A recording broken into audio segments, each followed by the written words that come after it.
My guest is psychiatrist Dr. Lise Van Susteren. We're talking about how you feel. Are you angry, disappointed, frustrated with the results of those elections? And how do you channel that? What are you doing with it?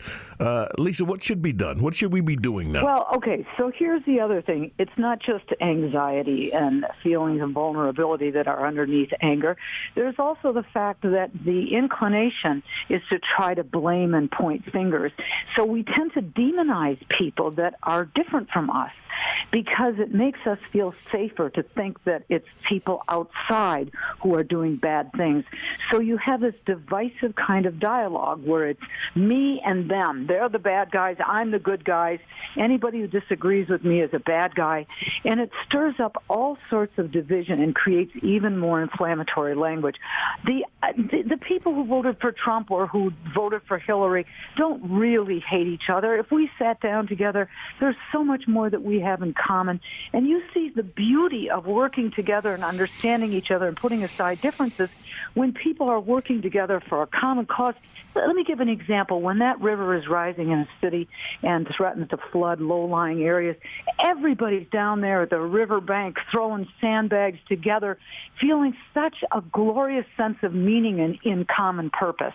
And I do believe that if we would listen to each other better, if we sought more of the common ground, the things that we want together, safe communities, healthy children, reasonable government, and security for the future, that we would find that we have so much more in common. And while we might disagree on the margins, the common purpose binds us and makes it a community that finds common ground. How do we get there? Many of this division and inflammatory language would subside. Listening.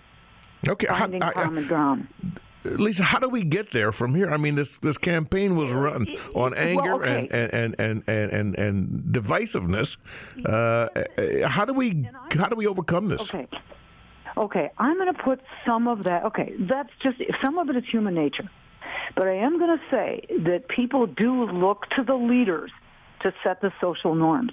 And if you have a leader who comes across as compassionate, inclusive, protective, respectful, dignified, etc., the people who follow that person or who are close to that person or agree with that person will adopt many of those same sorts of behavioral traits.